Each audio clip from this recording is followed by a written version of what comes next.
caps for sale. And it was written a long time ago by a lady named Esphyr Slobodkina. Once, there was a peddler who sold caps. Now, he didn't carry his caps in a cart pulled by a horse or a donkey. He didn't carry them in a pack on his back. Oh no. He carried them on his head. First, he had his own checkered cap.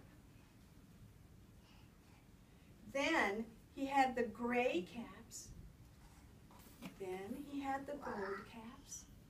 Then, he had the blue caps. And at the very top, what color? He had the red caps. Now, can you put your hands on your head? There's his checkered cap. The gray caps. The gold caps. The blue caps. And at the top, the red caps. Now, the peddler would walk through town calling, "Caps, caps for sale, 50 cents a cap." And if someone wanted a cap, they would reach into their pocket and they would pull out 2 quarters, 50 cents, half a dollar. And they would give it to the peddler. He would put the money in his pocket and he would let the person choose the color cap that they wanted to buy. And in this way, the peddler made money for food and clothes and more caps. Well, one morning, the peddler had walked through town calling, "Caps, caps for sale, 50 cents a cap." And not one person had bought a cap, not even a red cap. Well, the peddler was upset. He needed the money. He didn't have money to buy lunch, and his tummy was rumbling. He thought, well, you can't do anything about what has happened. I might as well just walk out of town, and then I can come back into town, and maybe I can sell some caps this afternoon. Well, it happened to be a lovely early spring day. The flowers were coming out, but the leaves on the trees were not there. The trees were still bare. But the sun was shining brightly, and the peddler thought, I'll just walk out into the countryside and see what happens. So he walked out with his caps on his head until he came to a great empty field. Except in the middle of the field there was a great tree. Can you make the tree grow? And the peddler saw how the sun shone down on the tree, and he thought, I could sit under that tree and take a nap, and when I wake up, I'll go back into town, and surely someone will buy a cap. So he walked out to the tree, and slowly, slowly, he sat down under the tree, and he scooted up close to the trunk so that his back was up against the trunk of the tree. Now, he was going to take a nap, but before he closed his eyes, he felt to make sure that all his caps were there.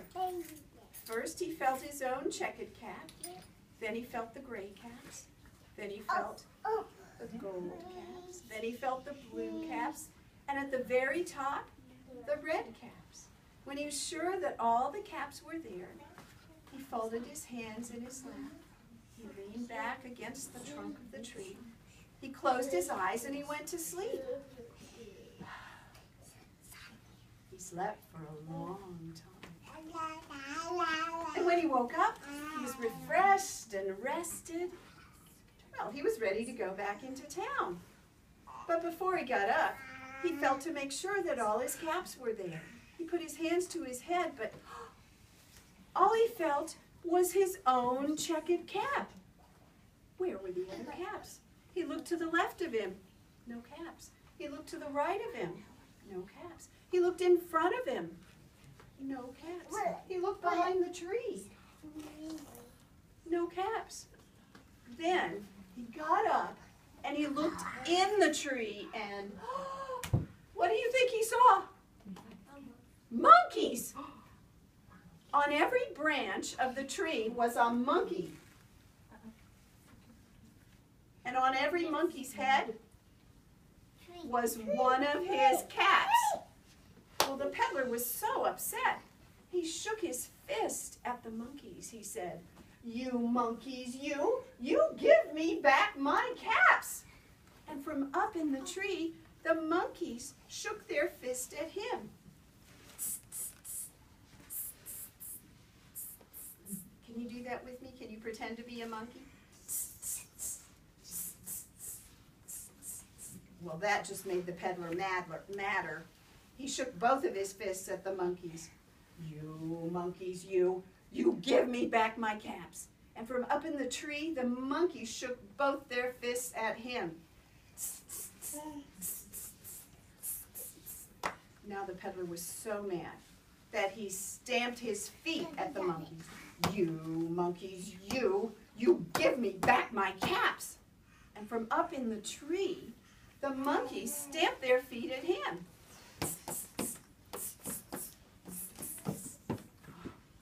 Now the peddler was so mad, so upset. The monkeys had all his caps. He would never get them back. He would never earn any money. He would never have money to eat lunch again. He was so upset that he grabbed his own checkered cap and threw it down on the ground and turned to walk away. But just then, down from the tree floated every one of his caps. Well, the peddler hurried to pick them all up. And then he piled them back on his head. First, his own checkered cap. Then the gray caps. Then the gold caps. Then the blue caps. And at the very top, the red caps. And slowly, slowly, he walked back into town calling, "Caps, caps for sale, 50 cents a cap." And that's the story of Caps for Sale by Esphyr Slobodkina.